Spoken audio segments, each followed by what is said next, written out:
In the unpredictable world of international politics, where alliances shift overnight and enemies can become partners, the story of Ahmed al-Sharaa stands out as one of the most remarkable transformations in recent memory.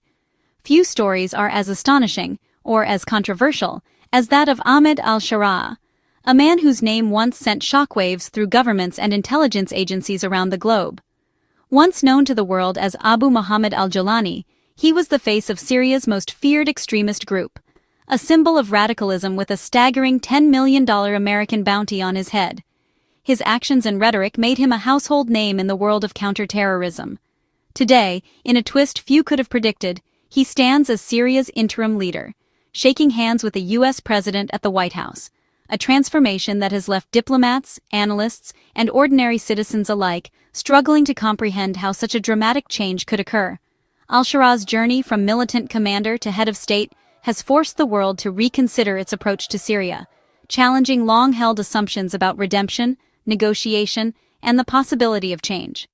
Once a key figure in Syria's al-Qaeda affiliate, he now claims to champion a new, inclusive vision for the country, one that promises unity, reconstruction, and a break from the violence of the past. His rapid rise followed the sudden collapse of the Assad dynasty, creating a power vacuum and leaving the international community to ask, can a former extremist truly become a partner for peace? Or is this simply a new chapter in an old conflict? This story explores al-Sharaa's controversial past, his unexpected ascent to power, and the global debate over whether his transformation is genuine or merely strategic. We'll look at the promises he's made for Syria's future, and the hopes and fears of a nation desperate for peace after years of devastating war. We'll examine whether his vision for a new Syria matches the realities on the ground, and how ordinary Syrians are responding to his leadership. And we'll ask what his leadership means for the region as a whole, as neighboring countries and global powers watch closely, weighing the risks and opportunities of this unprecedented political shift. This is the story of how a man once considered an enemy of the West became its most complicated new ally, and what his rise reveals about the changing face of power in the Middle East.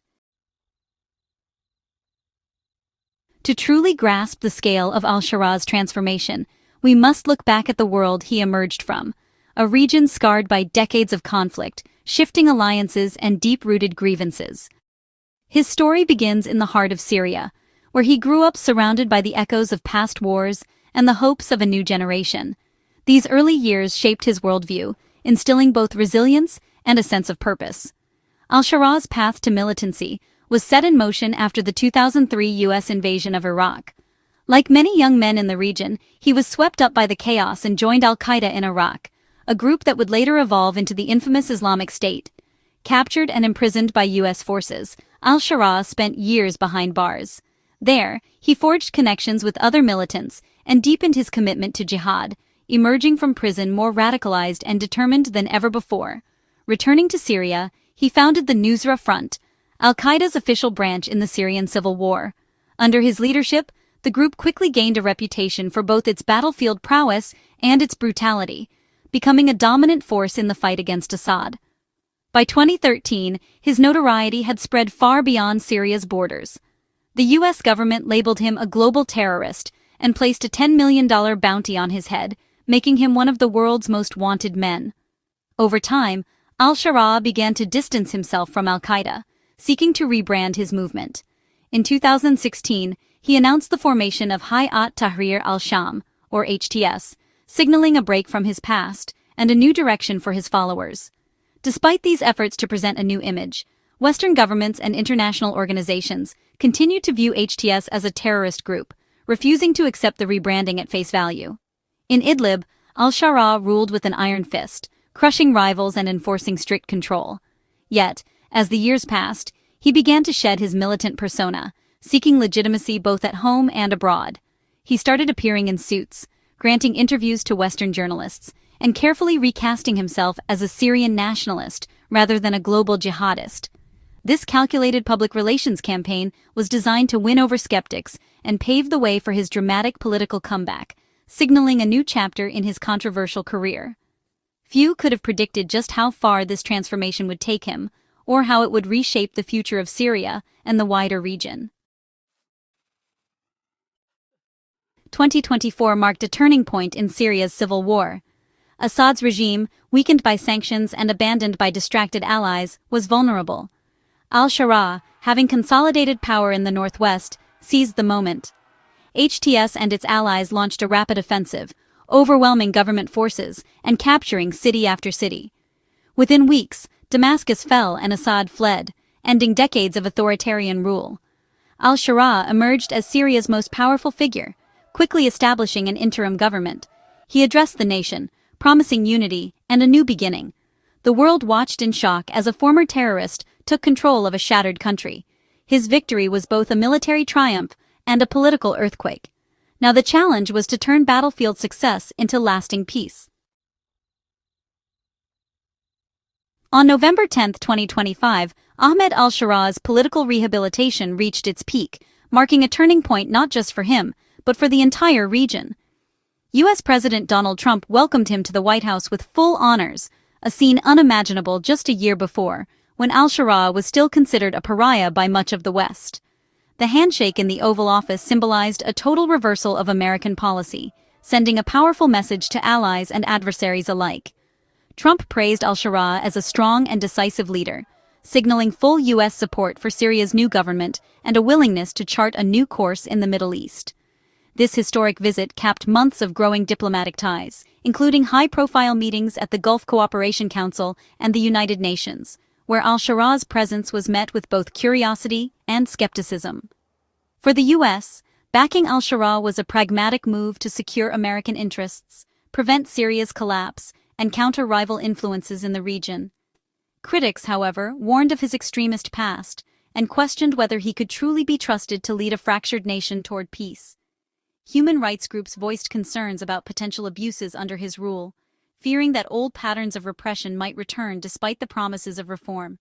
Yet, for Washington, the strategic benefits of engagement outweighed the risks, as officials weighed the costs of inaction against the hope for regional stability. The U.S. bet on al-Sharaa's transformation, hoping he could deliver stability, rebuild institutions, and open a new chapter for Syria. The world took notice as a former enemy became a key partner, watching closely to see if this bold gamble would pay off. From day one, al-Sharaa has promoted a vision of a moderate, inclusive Syria. He pledges to protect minorities, Christians, Druze, Alawites, and break from the country's legacy of dictatorship. Reconstruction is central to his platform. Syria needs over $200 billion to rebuild. Al-Sharaa promises to attract international investment and ensure fair, transparent rebuilding. He's positioned himself as a partner in the fight against the Islamic State, arresting dozens of suspected IS members and foiling assassination plots. By aligning with Western security priorities, he seeks legitimacy and support. He also vows to end Syria's isolation, forging new ties with Turkey, the Gulf, and the West. Moving away from Iran and Russia, he aims to make Syria a constructive global player. These promises paint a hopeful picture, but the world is watching to see if he can deliver. The stakes for Syria's future could not be higher. Despite al-Sharaa's pledges of unity, sectarian violence has surged since Assad's fall. Minority communities, Druze, Christians, Alawites, have faced attacks, kidnappings, and killings. Over 2,500 people from these groups have been killed since December 2024. Much of the violence is blamed on rogue security forces and emboldened extremists. Al-Sharaa has condemned the attacks and promised justice, but skepticism remains. Many doubt his ability, or willingness, to control hardliners within his coalition. The gap between rhetoric and reality threatens his legitimacy and international support. The U.S. and its allies are watching closely, linking aid to real progress on minority protection. If al-Sharaa fails to stop the bloodshed, Syria's fragile peace could unravel. The future of his government, and the country, hangs in the balance. A key step in al-Sharaa's transformation was his removal from international terrorist lists. The US, UK, and UN coordinated to delist him, lifting the $10 million bounty and clearing the way for diplomacy. The US began easing sanctions, allowing trade and investment to flow into Syria. Sanctions relief is vital for Syria's recovery, but comes with conditions: human rights, minority protection, and counter-terrorism. The partial lifting signals U.S. goodwill and a major win for al-Sharaa. However, full relief depends on continued progress. Sanctions remain a powerful tool for Washington to shape Syria's behavior. The relationship is now defined by a carrot-and-stick approach. Syria's economic future hinges on meeting these expectations. Al-Sharaa's rise has realigned Syria's foreign policy.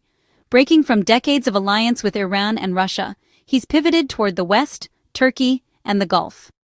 Turkey and Gulf states now see Syria as a partner and potential investment hub. Syria has joined the US-led coalition against the Islamic State, formalizing its new alliances. Talks of a security pact with Israel, once unthinkable, are underway. This pragmatic shift brings legitimacy, security, and financial support. But it also places Syria at the center of great power competition. Al-Sharaa's diplomatic gamble could reshape the region or backfire. Syria's future under al-Sharaa is fraught with challenges and opportunities. Rebuilding a devastated nation will test his leadership and ability to unite a fractured society. Sectarian tensions and ongoing violence threaten stability and reconciliation. Al-Sharaa must balance competing factions within his government and guard against extremist resurgence. Delivering security, justice, and real reform is essential for lasting peace. The US and its allies have gambled on his transformation, hoping for a stable, moderate Syria. The rewards could be great: a new regional order and a weakened Iran and Russia. But failure could plunge Syria back into chaos. The world watches as al-Sharaa attempts to build a new nation from the ruins. The stakes, for Syria and the region, have never been higher.